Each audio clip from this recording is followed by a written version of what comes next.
raise children here, and we raise future leaders. I hope the new administration and other doubters will come and they will visit immigrant communities and they will see the kind of lives that we are building here.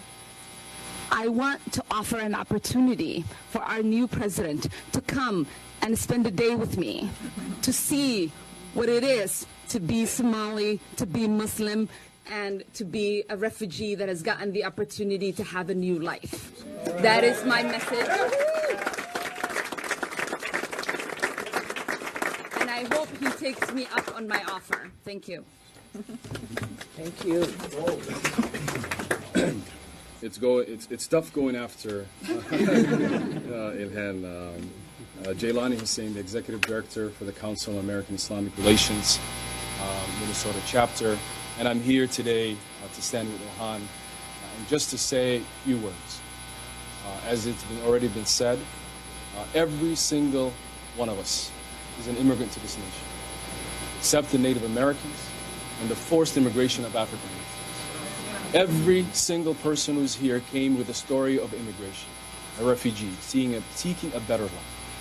And today's ban, today's order, today's promise that the president has made is a continuation of what the promises he has made during the election.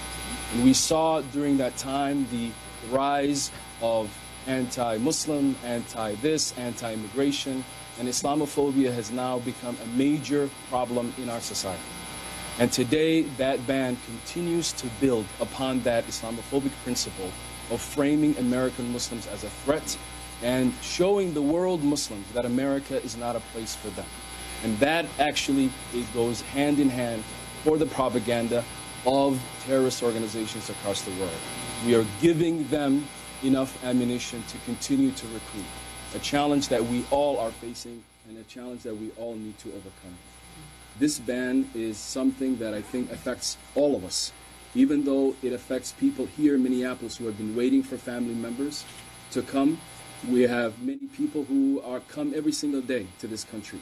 Many people who look all over the world to this country for guidance, to this country to seek that democracy that we are trying to teach the rest of the world. And so today is a dark day, but I know tomorrow will be a bright day because I want to wake up every single person in this country who believes in the democracy, who believes that this land has always been a home for people all over the world, to stand up once again, to march on the streets, to call for the country that we all have been promised for and our generations have died for, to fight for a country that is welcoming, a country that welcomes every single person, just like me and my family. And so we must stand forward, and I want to just be very clear. The order that President Trump made today was a clear attack again on the Muslim community and the religion of Islam. And that does not make our country safe. Instead, it makes our country even weaker. We are safer when we are together. We are safer when we are united and one nation as a community. Thank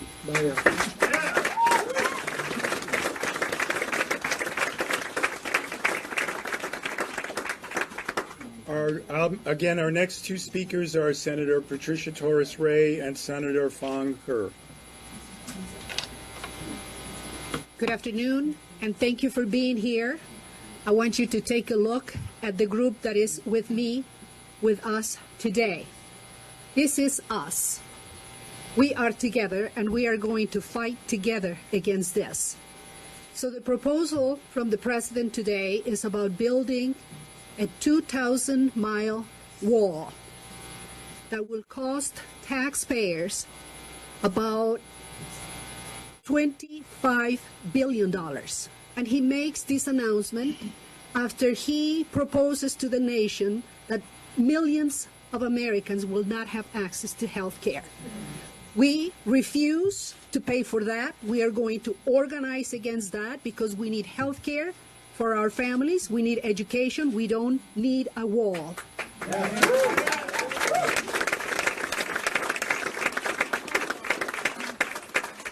Immigrants have built this nation. We provide $750 billion to this economy. And yes, Mr. Trump, we do take jobs that nobody else wants. meatpacking companies, food processing companies,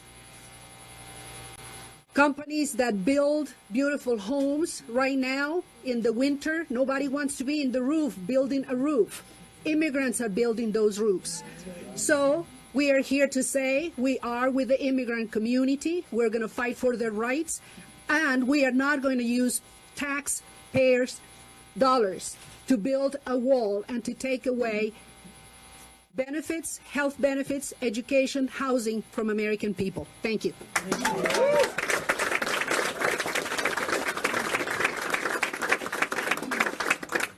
Thank you, everyone, for coming.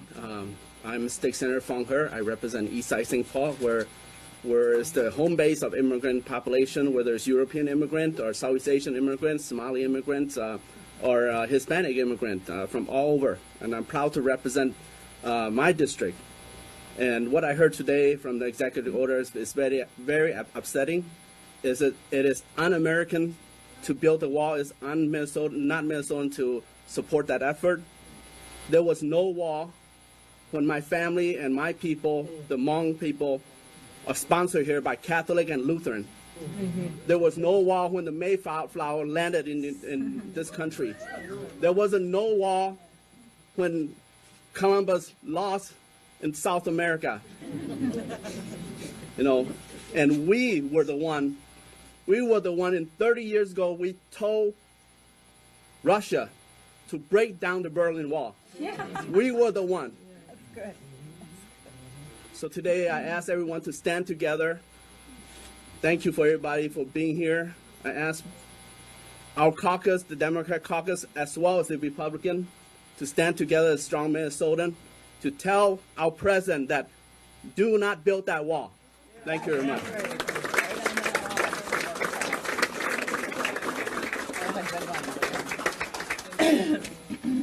Our next speaker is Jonae McAfee, who is here representing the governor and lieutenant governor.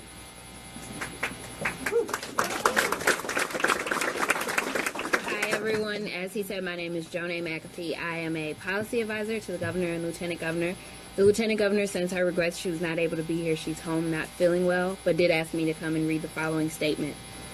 I stand in solidarity for the respect, freedom, and dignity of all of our friends and neighbors in Minnesota, and in opposition to those who seek to divide us by attacking refugees and immigrant Minnesotans.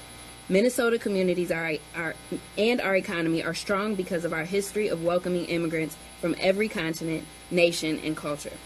We will keep on working to enhance understanding, expand opportunity, and protect human rights for all of us. In doing so, we make Minnesota even stronger. Thank you.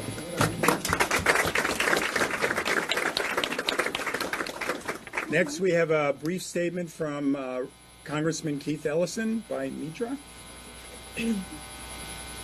Good afternoon, everyone. My name is Mitra Jalali Nelson. I'm here on behalf of Congressman Keith Ellison, and I'd like to read the following letter he's written to our community here and to our constituents. Dear friends, I stand with you today all the way from Washington, D.C., where I'm working in Congress right now to stand up and stand firm against this administration's policies. I'm proud to represent the 5th Congressional District of Minnesota, home to thousands of people who have made this country their home. There's no better picture of America in my mind than this community, made up of people from nearly every continent working to create a more inclusive and just society. It is with my constituents in mind that I reject today the administration's proposal to spend American tax dollars on an expensive border wall and withdraw funding from cities that have made a legal choice to prioritize local law enforcement over federal immigration concerns. I also reject pending executive orders that will target individuals from majority Muslim countries with no demonstrated basis for this other than their religion, and to turn away refugees who come here seeking the chance to build a better life in America. These orders are already hurting our country. Just this morning, I received a call from a Somali family who has been waiting more than 5 years to have their brothers, sisters, and children join them here. They played by all the rules, submitted all the forms, paid all the fees, took all the tests, yet in the first few days of his administration, President Trump has decided that this family doesn't deserve to be together because of the religion they practice in the country they come from. That is wrong. These executive orders tear apart families who only want to live a safe and happy life. They target people escaping unthinkable violence and people waiting in refugee camps for an attempt at a normal life. They target people based on their religion, something our founding fathers were so worried about. They made it the First Amendment to our Constitution. They undermine the safety of our communities, relying on surveillance, walls, and fear-mongering that will only further divide us. The things that we hold dearest that make us Americans are our values. The freedom to practice one's religion without persecution, the freedom of self-determination, the freedom to build a good life for ourselves and our families. These values should be non-negotiable. But President Trump and all who support him are telling the American people these values do not matter to them. I will oppose these efforts in Congress, and I thank all of you here who join me in supporting our community at every level, too. Now more than ever, we must stand up and say that refugee and immigrant rights are human rights. Sincerely, Congressman Keith Ellison. Thank you.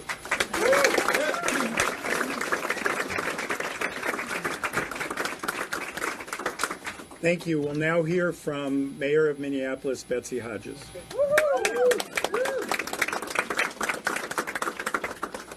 If you want to use the levers of federal government to try and dismantle our democracy and actually create more authoritarian rule, here's what you do. You go after voters, you go after the media, you go after the artists, you erase people from your website, and you lie. You tell your press secretary to lie, and most of all, you scapegoat people. You scapegoat immigrant people, you scapegoat Muslims, you scapegoat Jews, you scapegoat women. You scapegoat people and try and blame collective American difficulties on specific groups of people, and by so doing, centralize your own power and authority. And one of the things that you do is you tell local law enforcement that they need to make the people in their city less safe. You tell the cities of America, no, your law enforcement has to do the work of federal law enforcement, federal immigration authority, so that people do not feel safe calling the police. We have worked way too long and way too hard in this city to make everybody feel safe calling the police, and we have a long way to go to let President Trump get in the middle of that relationship. Yes, that's right. That's right. We have a separation ordinance in the city of Minneapolis because it makes our city safer, and it makes the people of Minneapolis safer, so that victims of crime, that witnesses of crime know that when they call the police, they will be treated well and they will be safe to do so, and their immigration status will not be questioned. That will stand in the city of Minneapolis as long as I am mayor.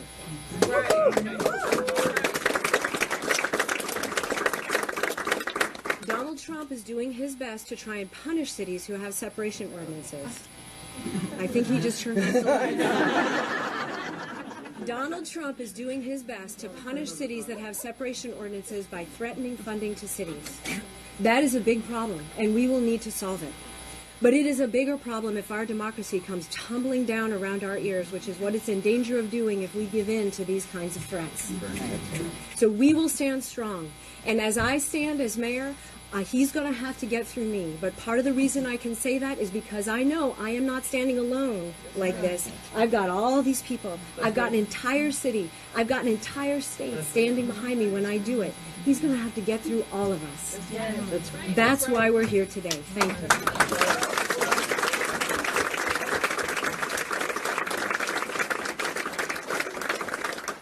Thank you, Mayor. Our next speaker is Councilmember Alondra Cano. Actually, I haven't seen her. Oh, there she is. Sorry. Good to see you. Sorry, I was standing in the back. Before I begin, I just wanted to acknowledge the fact that we have some of my colleagues here today. Councilmember Jacob Fry, who's in the back. I know that Council Vice President Elizabeth Glynn really wanted to be here. Councilmember, is she here? Oh, Elizabeth is here. Thank you. I did not see her.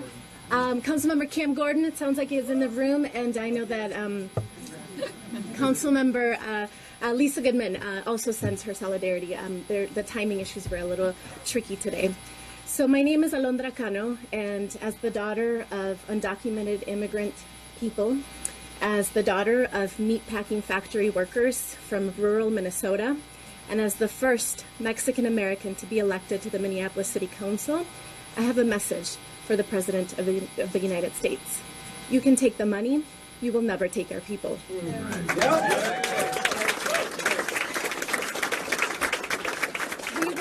We will never let go of those families that raised us, the people that make our city and our state and our nation strong. From the cultural corridors in the city, where we see all of these robust, small entrepreneurs and businesses that are making East Lake Street, Franklin Avenue, Cedar Riverside Drive, all the way to the festivals and the cultural celebrations that fill our streets every summer, to the houses that are boarded up that only immigrants want to buy, in neighborhoods that people have long ignored or forgotten. Those are the people that we're here to stand up for. Those are the people that matter. And our legacy will not be one that will destroy our country, destroy everything that we've built together over the last 10 plus years in the face of so much repression, in the face of ongoing deportations, in the face of foreclosures, in the face of attacks that one can only imagine. Some of us have survived those attacks. Some of us are still standing here today, and we will continue to stand here today. We will not go anywhere. Together, using our social platforms, using our political platforms, mobilizing and organizing like we've never done before. Just this past week, I think we've put together 5 events in the face of what's been happening. And guess what? I'm ready for more. So bring it. Let's do this together. Let's ensure we protect our communities. And not only together will we get through all of these attacks. So thank you for being here. Sí se puede.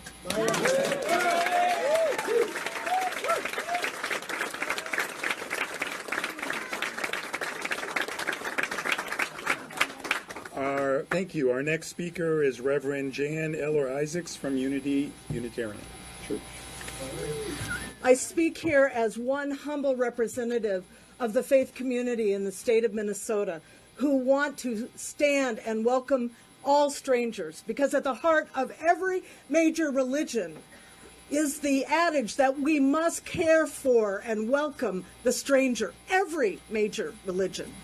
And as a religious leader, we will not stray from this moral imperative.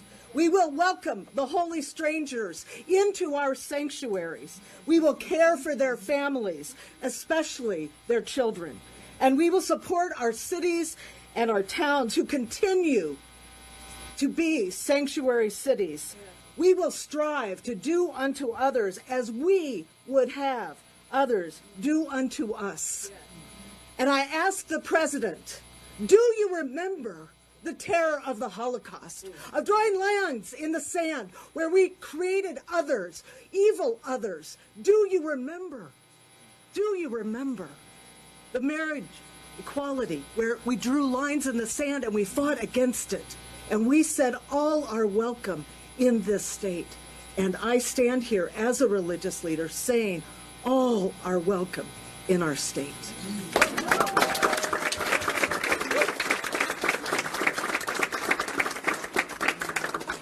Two more to go. Our next speaker is Kayin Yang, who's from the Coalition of Asian American Leadership. Thank you. Good afternoon. My name is Kai Ying. My family and I came to this country as refugees 40 years ago. We were sponsored by the Catholic Charities. I am now the policy director for the Coalition of Asian American Leaders. We are a network of Asian American leaders who work in every sector and come from diverse ethnic backgrounds and represent multiple generations. Our people were among the first to be excluded by U.S. laws when it comes to immigration. As a reminder, the Chinese Exclusion Act of 1882 barred Chinese immigrants. The Immigration Act of 1924 limited the number of immigrants by country and excluded all immigrants from Asia that did not end until 1952. We know the dangers of generalizing a whole group of people because of the executive order that interned over 100,000 Japanese, most of whom were Americans. Let us not forget that no persons interned were ever found guilty of going against the U.S., and in fact, the Japanese American Troop 442 became the most decorated unit of any in World War II. In Minnesota, we also know our largest Asian American ethnic populations are Hmong, the Asian Indian Asian Indian Americans. One bravely fought for our freedom, and the other is actively brought here because of because they are a huge asset to our corporate sector's brain power. Both call Minnesota home, and all are here to achieve the American dream, not take away from America. Today, we stand together with everyone here to share our deep concern about the Trump administration's direction on immigration. The U.S., and specifically Minnesota, has served as a beacon of hope for our immigrant and refugee families. This standing in the world is worth just as much, if not more, than any military show of force we have in the world. We have always been a nation that has benefited and prospered because we welcome the world. These new executive orders go against everything that makes us the #1 country in the world. We will work with anyone who wants to maintain this standing in the world by being welcoming. Thank you very much.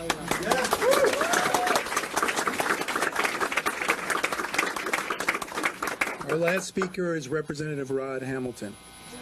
Go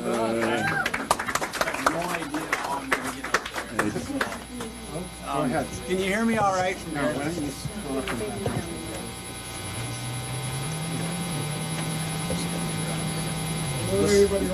Right? So, Salam alaikum. So, I simply want to add, all too often we fear what we don't take the time to understand, whether it's the color of one's skin, the way we dress, the languages we speak, or the way we choose to worship. If we'd simply take the time to get to know one another, you'll find beauty all around you. And that's all there is to it. It's as simple as that, right? So I too want to just thank everybody for being here.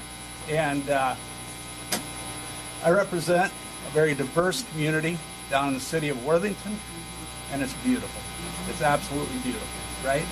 And so again, I just want to assure people that, you know, we are here to bring people together, do what we can to bring people together, and our doors are always open, right? So with that, thank you for being here, and I'm glad to be a part of today.